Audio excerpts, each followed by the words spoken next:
আজকের এই ভিডিওটা অতি গুরুত্বপূর্ণ। দেখা মাত্র প্রত্যেকটা বাংলাদেশী নাগরিক এটা ভিডিওটা শেয়ার করে দিবেন, কারণ আমি যে তথ্যগুলো দিচ্ছি।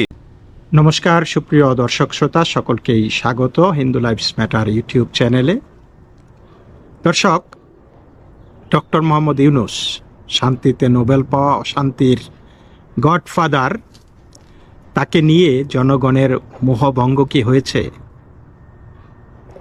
এই মুহূর্তে দাঁড়িয়ে ডক্টর মোহাম্মদ ইউনূস সম্পর্কে যদি কিছু বলতে বলা হয়, তাহলে প্রথমেই বলতে হয়, ওরে বাটপার, ওরে বাটপার, কত রঙ্গ দেখাইলি। তো কালকের যেই ভিডিওতে আমি উল্লেখ করেছিলাম যে আমার এক দর্শক মন্তব্য করেছিলেন যে ডক্টর মোহাম্মদ ইউনূস নাকি তার সারা জীবনে মল মূত্র এবং বায়ু ত্যাগ করা ছাড়া আর কখনো কোনো কিছু ত্যাগ করে নাই, এবং এই তার পদ যে ত্যাগ করবেন, তিনি পদত্যাগ করবেন, এটা নিয়ে যেই মায়া কান্নার রোল তুলে দিয়েছেন যমুনায়, সারা রাত ব্যাপী হাতে পায়ে ধরে এই ন্যাশনাল ক্রিমিনাল পার্টি এনসিপির নেতারা যে কান্নাকাটি করলো, জামাত শিবির কান্নাকাটি করলো, জঙ্গিরা গিয়ে কান্নাকাটি করলো যে আপনি গেলে তো আমাদের আর, আমরা তো এতিম হয়ে যাব, আপনাকেই থাকতে হবে, আপনাকেই থাকতে হবে। এই নাটকবাজি তিনি অনেক করলেন। এই নাটকবাজি করেও যখন তিনি কুল কিনারা পেলেন না, বিএনপি স্পষ্ট ভাষায় বলে দিয়েছে যে সাদিলে জামাই খাইবে সেই পথে আমরা যাচ্ছি না, যে আপনাকে সাধবো আর আপনি খাবেন, নো, সাদিলে জামাই খাইবে হবে না। আমরা চাই আপনি থাকেন, থেকে নির্বাচনটা সঠিক সময়ে ডিসেম্বরের আগেই দিতে হবে। ওই দানাই ফানাই নির্বাচন নিয়ে ধূম্রজাল সৃষ্টি করা, সেটা আমরা মানব না। কবে নির্বাচন দিবেন সেটা বলেন, যদি না পারেন, না থাকতে চান, অসুবিধা নাই, আমরা একটা বিকল্প ব্যবস্থা নেব, বিকল্প কাউকে খুঁজে নেব, কিন্তু এই অন্তর্বর্তীকালীন সরকারকে পুনর্গঠন করতে হবে। এই ছাত্র উপদেষ্টা মাহফুজ আলম, ছাত্র উপদেষ্টা আসিফ মাহমুদ সজীব ভুইয়া এবং তথাকথিত নিরাপত্তা উপদেষ্টা বা হাই রিপ্রেজেন্টেটিভ, আগে ছিল ওই হাই রিপ্রেজেন্টেটিভে কেউ দাম দেয় নাই, এখন তথাকথিত নিরাপত্তা উপদেষ্টা তাকে বানাইছে খলিলুর রহমান, এই তিনজনকে যেতে হবে। তো এই যখন অবস্থা, তখন তিনি বুঝে গেলেন যে তার পায়ের তলায় মাটি সব সরে গেছে। এখন তিনি নতুন নাটকবাজি করতেছেন। প্রধান উপদেষ্টা বলেছেন যে আওয়ামী লীগের কার্যক্রম নিষিদ্ধের পর দেশে যুদ্ধ পরিস্থিতি তৈরি হয়েছে। বুঝলেন তো? এবার তিনি বলতেছেন যে দেশে নাকি যুদ্ধ পরিস্থিতি তৈরি হয়েছে। তো যুদ্ধ পরিস্থিতি তৈরি হলে একজন রাষ্ট্রনেতা, রাষ্ট্রনায়কের কি কাজ হয়? ওয়ার পাওয়ার অ্যাক্ট বাস্তবায়ন করা, তাই না? এবং সেই ওয়ার পাওয়ার অ্যাক্টে কিন্তু আপনার সংবিধান, আইন, নিয়মতান্ত্রিক যে বিষয়গুলি আছে, নর্মাল কোনো কিছুই তখন নর্মাল হবে না। যুদ্ধ অবস্থায় দেশ থাকলে সেইখানে একটা স্পেশাল পাওয়ার তারা পায় আর কি, এবং সেই ক্ষেত্রে তিনি জরুরি অবস্থাও জারি করতে পারেন, ক্ষমতা কুক্ষিগত। এটা কিন্তু একটা বয়ান তিনি ছাড়লেন। এটা সাধারণ কথা না যে বাংলাদেশে এখন যুদ্ধ পরিস্থিতি তৈরি হয়েছে। এটা খুবই একটা ক্যালকুলেটেড মুভ যে জরুরি অবস্থা জারি করা, বা কিন্তু সেই ক্ষেত্রে একটা জিনিস হলো যে সেনাবাহিনীর এইখানে তার সাথে নাই, এবং যুদ্ধ পরিস্থিতিতে সেনাবাহিনীর ভূমিকা একটা থাকে। সেই ক্ষেত্রে যেহেতু তারা প্রধান উপদেষ্টা বা উপদেষ্টা মণ্ডলীর তরফে বলা হয়েছে যুদ্ধ পরিস্থিতি তৈরি হয়েছে, তাহলে তারা যুদ্ধ পরিস্থিতির সুযোগে সব কিছু সাসপেন্ড করে দিয়ে তারা কিন্তু ক্ষমতা দখল করতে পারে সেনাবাহিনী এখন, রাইট নাও। যে এখন যেহেতু আমাদের নির্বাচিত সরকার নাই, আমাদেরকে এগিয়ে আসতে হবে, দেশপ্রেমিক সেনাবাহিনীকে দায়িত্ব নিতে হবে। এইখানেও কিন্তু একটা ডোর খুলে দিয়েছে, কিন্তু খেলাটা কোন পর্যায়ে নিয়ে যাচ্ছে ইউনূস, আই ডোন্ট নো। তো যাই হোক, প্রধান উপদেষ্টা অধ্যাপক মোহাম্মদ ইউনূস বলেছেন আওয়ামী লীগের কার্যক্রম নিষিদ্ধ করার পর দেশের ভেতরে ও বাইরে যুদ্ধ পরিস্থিতি সৃষ্টি হয়েছে, আর এসব করা হচ্ছে দেশকে পিছিয়ে দেওয়ার জন্য এবং গোলামিতে ফেরত নিয়ে যাওয়ার জন্য। তো আসল চেহারাটা এখন, এই রাজাকারের যেই চেহারা, এটা কিন্তু সে বেরিয়ে আসতেছে। এতদিন মানে ভারতের বিরুদ্ধে একটু এমনি নিমটা চুপে চাপে সেই বলেছে, কিন্তু এখন তিনি স্পষ্ট ভাষায়, তিনি যখন জানেন যে তার আর কোনো পায়ের তলায় কোনো মাটি নাই, মাটি সরে গেছে, এখন তিনি সেই কার্ড, ভারত বিরোধী কার্ড খেলা শুরু করেছে। যেমন এরশাদ খেলেছিলেন হিন্দু মুসলিম কার্ড, ইসলামকে রাষ্ট্রধর্ম করেছিলেন ক্ষমতায় টিকে থাকার জন্য, এবং তিনিও কিন্তু এখন ভারত বিরোধী কার্ড খেলতেছে, যে দেশকে গোলামিতে ফেরত নিয়ে যাওয়ার জন্য। মানে এই খেলাটা কিন্তু জঘন্য একটা খেলা। রোববার বিভিন্ন রাজনৈতিক দলের নেতাদের সঙ্গে বৈঠকে প্রধান উপদেষ্টা এসব কথা বলেন। শফিকুল আলম, যিনি একটা সংবাদ সম্মেলন করেছেন এই প্রধান উপদেষ্টার সাথে বিভিন্ন দলের বৈঠকের পর, শফিকুল আলম বলেন, প্রধান উপদেষ্টা যতদিন আছেন ততদিন দেশের অনিষ্ট হয় এমন কোনো কাজ তাকে দিয়ে হবে না বলে তিনি রাজনৈতিক দলের নেতাদের নিশ্চিত করেছেন। আচ্ছা, সেই সেনা প্রধান বলেছিল না যে দেশের সার্বভৌমত্ব স্বার্থের পরিপন্থী কোনো কাজে এই সেনাবাহিনী অংশগ্রহণ করবে না? এখন সেই ইনিশিয়েটিভটা তিনি ছিনিয়ে নিতে চাচ্ছেন, যে সেই বয়ানটা। অথচ আমরা জানি যে তিনি রাষ্ট্রবিরোধী কাজ করতে চাচ্ছেন, চট্টগ্রাম বন্দর দিয়ে দিতে চাচ্ছেন বিদেশিদের হাতে। একটা রাষ্ট্রীয় জিনিস স্থাপনা বিদেশিদের হাতে দিয়ে দেওয়া গুরুত্বপূর্ণ জিনিস, এটা কিন্তু চারটিখানি কথা না। তারপরে দেশের এই যে ভেতর দিয়া করিডোর দেওয়া, একটা যুদ্ধে জড়িয়ে ফেলা বাংলাদেশকে, সেন্ট মার্টিন দ্বীপ বন্ধ করে দেওয়া, লালমনিরহাটে চায়না এবং পাকিস্তানকে ডেকে এনে বিমানবন্দর করা, এগুলা কিন্তু রাষ্ট্রীয় বিরোধী কাজ। এবং সেইটার পরে যখন সেনাবাহিনী এখানে বাগড়া দিয়েছে, তিনি এখন সেই ইনিশিয়েটিভটা সেনাবাহিনীর কাছ থেকে নিয়ে তিনি দেশপ্রেমিক সাজতে চাচ্ছেন। শফিকুল আলম প্রধান উপদেষ্টাকে উদ্ধৃত করে বলেন, দেশ বড় যুদ্ধ অবস্থার ভেতরে আছে। আওয়ামী লীগের কার্যক্রম নিষিদ্ধ হওয়ার পরে ডিস্টেবিলাইজ করার জন্য তারা সব রকম চেষ্টা করছে। এ থেকে দেশকে রক্ষা করতে হবে। প্রধান উপদেষ্টা বলেছেন, বিভাজন থেকে উদ্ধার পেতে হবে এবং ঐকমত্য থাকতে হবে, সবাই একসঙ্গে বসাতে তিনি মনে সাহস পেয়েছেন। বাহ, সাদিলে জামাই খাইবে আর কি। কেউ কিন্তু তার বৈশা বলে নাই যে তুমি আজীবন থাকো, কিন্তু এইটাকে তিনি ব্যবহার করতে চাচ্ছেন যে ও সবাই তো এসে আমাকে বলছে যে আপনি থাকেন, তা আমি থাকতেছি। তিনি আরও বলেছেন, সুষ্ঠু নির্বাচন না করতে পারলে তিনি অপরাধী অনুভব করবেন। শফিকুল আলম জানান, বৈঠকে রাজনৈতিক দলের নেতারা সংস্কার, বিচার এবং নির্বাচন নিয়ে সরকার যে কাজ করছে তাদের প্রধান উপদেষ্টাকে সমর্থন জানিয়েছেন। তিনি বলেছেন, তারা বলেছেন যে তারা আমাদের চিফ অ্যাডভাইজার এবং আমাদের ইন্টারিম গভর্নমেন্টের পাশে থাকবেন। বৈঠকে নির্বাচন এবং সংস্কারের বিষয়ে কথা হয়েছে বলে জানান শফিকুল আলম। তিনি বলেন, প্রধান উপদেষ্টা আবারও জানিয়েছেন নির্বাচন ডিসেম্বর থেকে জুনের মধ্যে করা হবে, 30 জুনের পরে যাবে না। এতে রাজনৈতিক দলগুলো সন্তোষ প্রকাশ করেছেন বলেও জানান প্রেস সচিব। এখন কথা হলো যে এই যে নির্বাচন ডিসেম্বর থেকে জুনের মধ্যে, এটা তো 1 বছর আগের বয়ান, তাই না? এই 1 বছর পরেও কি বয়ান পরিবর্তন হয় না? 1 বছর পরেও কি সে জানে না নির্বাচনটা কবে হবে? তাহলে তার প্রিপারেশনটা কোন জায়গায়? এখনও সেই আগের বয়ান নিয়েই আছে। তার মানে সে যে এই ডক্টর মোহাম্মদ ইউনূস যে এই বিষয়ে মানে কোনো ধরনের সিরিয়াস না, এটা কিন্তু প্রমাণিত, এটা কিন্তু তার স্পষ্ট বোঝা যাচ্ছে।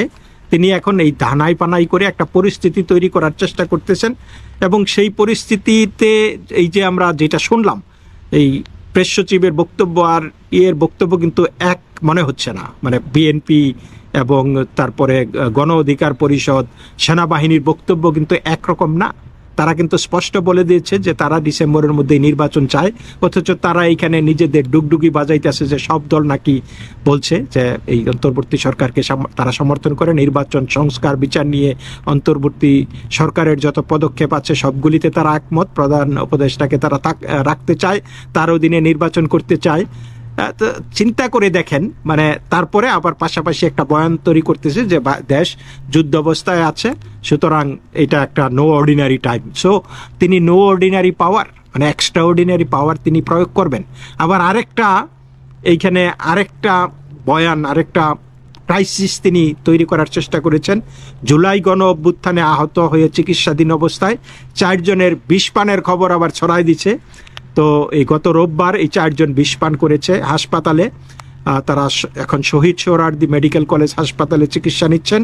চিকিৎসকদের সূত্রগুলি জানাইছে যে তারা সুস্থ হয়ে উঠছেন, তবে তারা কেন বিষ পান করেছেন তা জানা যায়নি। জাতীয় চক্ষু বিজ্ঞান ইনস্টিটিউট সূত্র জানিয়েছে বিষ পান করা এই 4 জন জাতীয় চক্ষু বিজ্ঞান ইনস্টিটিউটে চিকিৎসাধীন ছিলেন। বেলা 2টা থেকে 2:30-এর দিকে তারা বিষ পান করেন। কর্তৃপক্ষ জানার পর 4 জনকেই শহীদ সোহরাওয়ার্দী মেডিকেল কলেজ হাসপাতালে চিকিৎসার জন্য পাঠায়। তো তো তো দর্শক, এইটা কিন্তু আরেকটা মেটিকুলাস প্ল্যান। এইখানে একটা একটা ক্রাইসিস আর্টিফিশিয়াল একটা ক্রাইসিস তারা সেখানে তৈরি করতে চাচ্ছে। যে এই যে দেখো, এই যে ছাত্ররা এই যে এই ইউনুসকে এত ভালোবাসে, আর দেশে এই যে এইরকম ক্রাইসিস চলছে, এই যে দেখো এই আহতরা আত্মহত্যা করতেছে এই কারণে, তো যাতে সিম্পেথি, নানান রকমের সিম্পেথি আদায় করার জন্য এই সরকার ব্যস্ত হয়ে পড়ছে। এদিকে তারা বলছে যে এই যমুনা থেকে বেরিয়ে মাহমুদুর রহমান মান্না তিনি বলেছেন যে প্রধান উপদেষ্টা তাদেরকে বলেছে যে ভারতীয় আধিপত্যবাদ নিয়ে সংকট চলছে। প্রধান উপদেষ্টা অধ্যাপক মোহাম্মদ ইউনুসের সঙ্গে বৈঠক শেষে বেরিয়ে নাগরিক ঐক্যের সভাপতি মাহমুদুর রহমান মান্না বলেছেন, প্রধান উপদেষ্টা বলেছেন ভারতীয় আধিপত্যবাদের কারণে দেশ বড় সংকটের মধ্যে রয়েছে, এই জন্য পুরা জাতিকে ঐক্যবদ্ধ থাকা দরকার বলে প্রধান উপদেষ্টা মনে করছেন। তাহলে কি ভারতের বিরুদ্ধে তিনি একটা যুদ্ধের ডাক দিচ্ছেন, যুদ্ধের প্রস্তুতি নিচ্ছেন? পাকিস্তানরে দেখে খায়েশ মিটে নাই, তাই তো? ভারত কি করেছে? ভারত অনলি, আপনারা তো ভারতকে আজীবন ধরে বয়কট করতেছেন, রেগুলার বয়কট করতেছেন, আপনারা সমুদ্রের একচ্ছত্র অভিভাবকত্ব দাবি করতেছেন, আপনারা 7 সিস্টার্সকে ভারত থেকে আলাদা করে দিয়েছেন, ভারত থেকে 7 সিস্টার চিনে নেওয়ার পায়তারা করতেছেন, হুমকি দিচ্ছেন নেপাল থেকে বঙ্গোপসাগর পর্যন্ত পুরা দেশ নাকি আপনারা একটা নতুন ভূখণ্ড বানাবেন, ম্যাপ তৈরি করেছেন। এরপরে তা আপনারা ভারতের উপর দোষ দেন কেন? ভারত তো শুধু আপনাদেরকে বয়কট করতেছে একটু করে, আর কিছুই না। আপনারা ভারতকে বয়কটের ডাক দিয়েছেন, আপনারা বলছেন ভারতের সাথে গোলামি চুক্তি করেছে আওয়ামী লীগ, সেই চুক্তিগুলি ভারত আস্তে আস্তে বাতিল করে দিচ্ছে। তাহলে ভারতের আবার দোষ কি? রাষ্ট্রীয় অতিথি ভবন যমুনায় রোববার বিকেল থেকে মাহমুদুর রহমান মান্না সহ কয়েকটি রাজনৈতিক দলের নেতাদের সঙ্গে বৈঠক করেন প্রধান উপদেষ্টা। ওই বৈঠক শেষে যমুনা থেকে বের হয়ে রাতে সাংবাদিকদের সঙ্গে কথা বলেন নাগরিক ঐক্যের সভাপতি মাহমুদুর রহমান মান্না। বলেন তিনি আলোচনা শুরু করেছেন এই কথা বলে যে আমরা অনেক বড় সংকটের মধ্যে আছি। এই সংকট বলতে উনি ভারতীয় আধিপত্যবাদের ষড়যন্ত্রের কথা বলেছেন। ভারতীয় আধিপত্যবাদ আমাদের এই পরিবর্তনকে একেবারেই স্বীকার করতে চায় না, পারলে আমাদের একদিনে ধ্বংস করে দিতে চায়, এবং সেই জন্য যা যা দরকার সব তারা করছে, এই ছিল তার কথা। ভাবতে পারেন যে এটা তো একটা ভারতের পায়ে পাড়া দিয়ে একটা যুদ্ধের সৃষ্টি করার জন্য তারা চেষ্টা করতেছে, একদম আর কিছুই না। এখানে ক্ষমতায় থাকার জন্য একটা মানুষ কত নির্লজ্জ, কত বেহায়া, কত ভয়ঙ্কর হয়ে উঠতে পারে, এই ইউনুস কিন্তু দিন দিন তার প্রমাণ দিচ্ছে।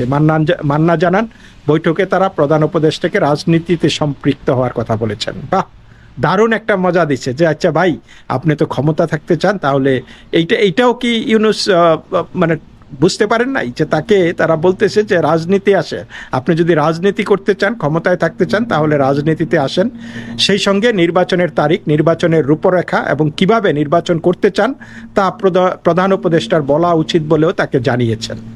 তাহলে এদিকে তিনি বলেছেন যে প্রধান উপদেষ্টা তাদের স্পষ্ট করে জানিয়েছেন কম সংস্কার হলে ডিসেম্বর আর বেশি সংস্কার হলে জুনে নির্বাচন হবে। এ সময় প্রয়োজনে প্রধান উপদেষ্টা পদত্যাগপত্রে লিখে দিতে চেয়েছেন কোনোভাবেই নির্বাচন জুনের পরে যাবে না। দেশের জনগণ ও রাজনৈতিক দলগুলোর মধ্যে ঐক্য দিন দিন দুর্বল হচ্ছে উল্লেখ করে মাহমুদুর রহমান বলেন এ কারণে প্রধান উপদেষ্টা চিন্তিত ও হতাশ। তিনি আরও বলেন তারা প্রধান উপদেষ্টাকে আশ্বস্ত করেছেন যে জাতীয় ইস্যুগুলিতে তারা ঐক্যবদ্ধ থাকবেন, তাতে প্রধান উপদেষ্টা আশ্বস্ত হয়েছেন। তো চিন্তা করেন এইখানে এই যে জুজুর ভয়, ভারতের কার্ড তিনি খেলার চেষ্টা করতেছেন, এটা কি ভয়ঙ্কর আপনারা একটু ভেবে দেখছেন? তার নির্বাচনের দিন কবে হবে বা কোন মাসে হবে সেটা তার বলতে সমস্যা কি? 1-1.5 বছর আগে যেই কথা বলেছেন ডিসেম্বর থেকে জুনের মধ্যে, এর মধ্যে তার কি একটুও পরিবর্তন হয় নাই? কিছু তো সংস্কার হয়েছে, তাহলে কম সংস্কার বা বেশি সংস্কার কি হয়েছে সেইগুলি বলে তো সামনে একটা তো আভাস পাওয়ার কথা, কিন্তু তিনি কোনো আভাস দিচ্ছেন না, কিন্তু তিনি একের পর এক ক্রাইসিস তৈরি করে যাচ্ছেন। তো এই পরিপ্রেক্ষিতেই বিএনপির রিজভী তিনি বলেছেন যে নির্বাচন নিয়ে ধোঁয়াশা তৈরি করার অর্থ কী। অন্তর্বর্তীকালীন সরকারকে উদ্দেশ্য করে এই বিএনপির সিনিয়র যুগ্ম মহাসচিব রুহুল কবির রিজভী বলেছেন, নির্বাচনের জন্য একটি নির্দিষ্ট মাস আপনারা বলতে পারেন যে ওই মাসে হবে, তারপর না হয় কাছাকাছি সময়ে শিডিউল ঘোষণা করলেন, কিন্তু এটা এত থেকে এতর মধ্যে নির্বাচন হবে বলে একটা ধোঁয়াশা তৈরি করে রাখার ব্যাপারটা পরিষ্কার নয়। এর অর্থটা কি? তো আমরা এদের কাছ থেকে কিন্তু এই নানান বাহারি রকমের বক্তব্য শুনি। আবার কেউ কেউ বলে যে আমরা তো শুধু নির্বাচন করতে আসি নাই, আমরা তো আরও কিছু করতে আসছি। এর মধ্যে আপনারা দলও করে ফেলেছেন, সেই দলের পৃষ্ঠপোষকতা করতেছেন। এখন সেই দলের লোকজনকে নিয়ে আবার সরকারেও বেশ মানে খুঁটি করে বসেছেন। এরা বিতর্কিত মানুষ, এদেরকে বাদ দেওয়ার কোনো চিন্তা নাই। যখনই এই সমস্ত প্রশ্নগুলি এসেছে তখন সেই প্রশ্নের যথোপযুক্ত জবাব না দিয়ে আপনারা ক্রাইসিস তৈরি করতেছেন। আপনারা এখন বলতেছেন এতদিন নানান কথা বলেছেন, আর এখন একদম সরাসরি ভারতকে দোষারোপ করে মানে উদুর পিণ্ডে বুদুর গারো, নিজেরা যে দেশটাকে সর্বশান্ত করে ফেলেছেন, নিজেরা যে দেশকে চালাতে পারতেছেন না, এইটা স্বীকার না করে ভারত বিরোধিতায় নেমেছেন। আর আচ্ছা, ভারতের কারণে যদি ভারত আপনাদের সাথে অসহযোগিতা করতেছে, কেন সহযোগিতা করবে? আপনারা ভারত বিরোধিতা করে একটা সরকারকে ফেলে দিয়েছেন, বলেছেন যে ওই সরকার নাকি ভারতের সাথে গোলামি চুক্তি করেছে। তাহলে ভারত এইটা তো ভারত যদি সেই গোলামি চুক্তি থেকে নিজেরাই বেরিয়ে যায় তাহলে তো ভারতের লস, তাই না? আপনারাও সেই গোলামি চুক্তিগুলি বাতিল করে দেন। ভারত তো জোর করে বলে নাই যে আমার সাথে এই চুক্তি করতে হবে, আপনারা করিডোর দিবেন না। তারা করিডোর না বানিয়ে এখন সেই পশ্চিমবঙ্গ কলকাতা থেকে সেই সিত্তে পর্যন্ত একটা স্থলপথ তারা খুলতেছে, যাতে সেভেন সিস্টার্সে তাদের পণ্য অল্প সময়ে পাঠাতে পারে। তো এগুলি আপনাদের প্রবলেমটা কি? এটা তো ভারতের নিজস্ব প্রবলেম, তাই না? তাহলে আপনারা তো সেইটাই চেয়েছিলেন। তাহলে ভারতের এইখানে দোষটা কোথায়? আর যদি ভারত ছাড়া আপনারা চলতে না পারেন, আপনারা তাহলে নিশ্চয়ই বোঝা যায় যে ভারতের সাথে যেই গোলামি, তথাকথিত গোলামি চুক্তি আওয়ামী লীগ করেছে, এতে আপনারা লাভবান হয়েছেন, ভারতের লস হয়েছে, বাংলাদেশের লাভ হয়েছে। এখন সেইটাও আপনারা মানতে পারতেছেন না, কারণ ভারত বুঝে গেছে যে আপনারা তাদের বন্ধু না, তারা আপনাদের সাথে ব্যবসা করবে না, তাদের লস হলেও তারা করবে না। তাহলে ভারত যদি তাদের নিজেদের লস দিয়ে আপনাদের সাথে ব্যবসা বন্ধ করে দেয়, তাহলে বাংলাদেশের সমস্যাটা কোথায়? বাংলাদেশ কি কেন একবার বলবে যে তোমরা আমাদের শত্রু, আবার বলবে যে শত্রু হলেও আমাদেরকে সাপোর্ট করতে হবে, তা নাহলে আমরা খাবো কি, পরবো কি, আমাদের তো ইকোনমি ধ্বংস হয়ে যাবে। এটা তো ভারতের সমস্যা না, এটা তোমাদের সমস্যা। এখন তোমরা যেই পাতে খাবা সেই পাতে পায়খানা করবা, সেইটা তো ভারত মেনে নেবে না। ভারত বুঝে গেছে যে লং টার্ম স্ট্র্যাটেজিক্যালি বাংলাদেশ ভারতের বন্ধু নয়, তখন তারা তাদের বিকল্প ব্যবস্থা নিতেছে। এইখানে আপনারা চাপে পড়ার কি আছে? আপনারা তো মহাপরাক্রমশালী একটা দেশ, আপনারা বড় মাঠের খেলোয়াড়, ছোট মাঠের খেলোয়াড় না। তাহলে বড় মাঠে খেলতে থাকেন, খেললে আবার কেন ওই অভিযোগ কেন ভারতের বিরুদ্ধে? ভারতের এখন একটাই স্পষ্টই যে ভারতের বিরুদ্ধে একটাই অস্ত্র আছে, এখন একটাই অস্ত্র এই সরকারের ক্ষমতায় টিকে থাকার জন্য, সেটা হলো ভারত বিরোধিতা। কারণ ভারত বিরোধিতা মানে হিন্দু বিরোধিতা।